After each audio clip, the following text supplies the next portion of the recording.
آشنا غردو ګوډی نرخا الله دې خک جانان ما کویزن کوینا او د زلف تار میں اوبو یوړو غم شریکا یارن سا گدرنا چې نه راتلې په انتظار کې به دې نه پرېښودم داسې په غوسه نیمه لار کې به دې نه پرېښودم ماله د دې دوه ژبو خلکو ژبه چېرته راځي د غره سړی یمه په ښار کې به دې نه پرېښودم د سوات په لورې تلمه ښایستونه داسې وو چې په لاره چا شیندلي سم ګلونه داسې وو چې او وده زړه پکې نیغ د خوبه پاڅېدو قسم دی درګۍ نه ملکڼه پورې غرونه داسې وو چې سپوږمۍ کړم وخارا خجالو ګاډسا ګاډسا د لونګو لو ګاډسا ګاډسا د لونګو لو ګاډسا یار مې دا ګلو لو کوي ګوتېرې بنا لو ګاډسا یخني دا ستا د غېږې چرته لاړ شم سبا به کار له پېښور ته لاړ شم او بهره په شان یې د پردو ډبوم ماښام چې ستړی د کور ور ته لاړ شم غریب دغه د الله د روزي د چا غټانو خدمتونه کوه او که مولایان د جنت نه کوي راځه مجبور سره لوټونه کوه بے وصلولا دعا غول دې سړی وشت زه وایم چې تاته د ځنګلاتو په صفا وي او لرګو کې به هم لاغلا وي او اخري بند دی افغان صاحب چیان کې انګاره کمزوري خو هم د چا نه ښکاري ایمان کې نو دا ولې د نقصان کې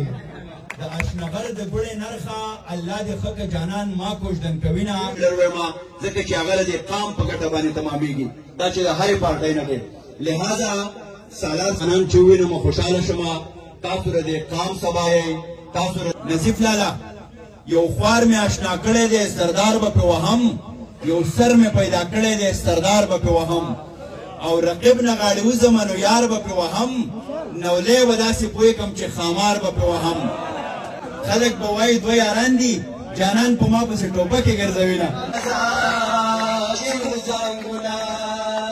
او ګودر ته زما راپسې راشه او ګودر ته زما راپسې راشه ما په منګ کې پراټې راوړې دینا ما په منګ کې پراټې راوړې دینا ولدي د تریو انار داندا درن زرانو قافلی در پسی زینا او چی زمرودا یہ پیداوار دینو من پا حغا وطن کلوگی او تیرونا او پیر بابا پڑاگی اولا پتا تیریگی دیوانا بابا لزینا مونیر تری ڈالے ہوئی چی او پزوانے مسپونا دنگا اے دتیرا بنگا ہر سڑے در پسی مرینا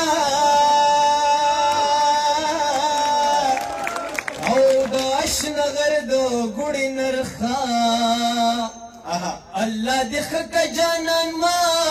کویزن کوینا او کویدن پشي وادو پمشي او پکور زړه شي ګور ته یو سي ارماننا او د زلف تار مې اوبو یوړو غم شریکا یارن سا گدرنا او جارو په منزلان کې پریدا او په کوڅه تیر شو یار دې بل وطن ته زنا او تمت سوي من هیر شو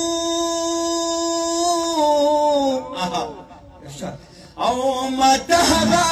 خبره بیا وکړه میینه او د ګل کېدو امید مې نشته او نشته جانان په ځمکه د ملتان کرلی یما او راوړه بندې بندې چې وپیلونه راوړه بندې بندې چې وپیلونه جانان بېل راځه چې وزنګونه د سوات په لورې تلمه ښایستونه داسې وو چې په لاره چا شیندلي سم ګلونه داسې وو چې او وده زړه پکې نیغ د خوبه پاڅېدو قسم دی درګۍ نه ملکڼه پورې غرونه داسې وو چې وده زړه پکې نیغ د خوبه پاڅېدو قسم دی درګۍ نه ملکڼه پورې غرونه داسې وو چې او دغه شعر منیره تا ته ډالۍ چې خدایا ستا د خپل حسن آثار پکې څرګندو خدایا ستا د خپل حسن آثار پکې څرګندو جوړ کړي پښتنو له دې مخونه داسې وو چې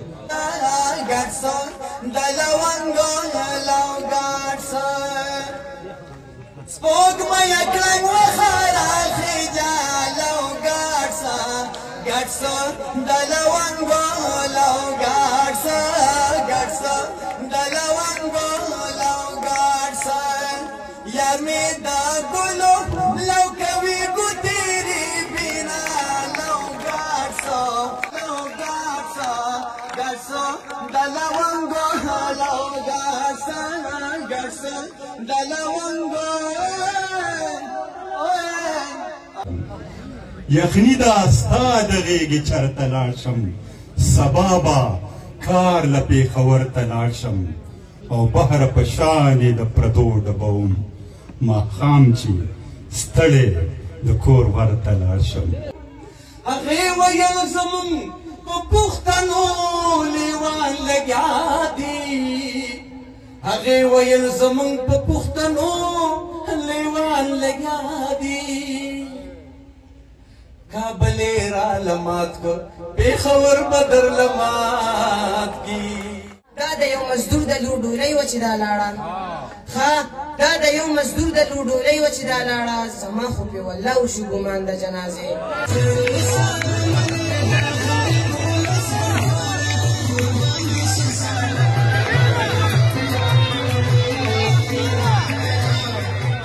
ګوټ د انګورو د اوبو نه کوي توبه به څنګه د توبو نه کوي موږ یو چې ځان مو په پښتو خړو خلک چکونه د پښتو نه کوي د یو نیکه د یوې نیا بچي وو د یو دم یوې خوا بچي وو په شاباسي مرګونه ولې وکړو موږ نه د باو نه د بلا بچي وو په شاباسي مرګونه ولې وکړو موږ نه د باو نه د بلا بچي وو اوبه په ډانګونو باندې نه بیلیږي د تره تروری او د ماما بچي وو سیندیان د سند او پنجابیان د پنجاب موږ پښتانه د پښتونخوا بچي بې شعورو د شعور ژبه شروع کړه ټولو خلکو د منظور ژبه شروع کړه دا حالات به بیا د واورو نه ساړه وي خو که مونږه د تنور ژبه شروع کړه دا حالات په بیا د واورو نه ساړه وي خو که مونږه د تنور ژبه شروع کړه چې مې سپینې سترګې لږې شانې سرې کړې نو د ډمې پلار د لور ژبه شروع کړه چې مې سپینې سترګې لږې شانې سرې کړې نو د ډمې پلار د لور ژبه شروع کړه څلورم ځل دی چې ښکلی ورته وایم په سړي مې د غرور ژبه شروع کړه زما د سپینې او سینې رنګ دې واړونه یا غاړه رایا اور بلاوا زړه مې ورانېږي یا ملنګو خیارو ځان خلاص که یا غاړه رایا اور بلاوا د سپوږمۍ مړه ته به شاد اوسېل مه کوله یا غاړه رایا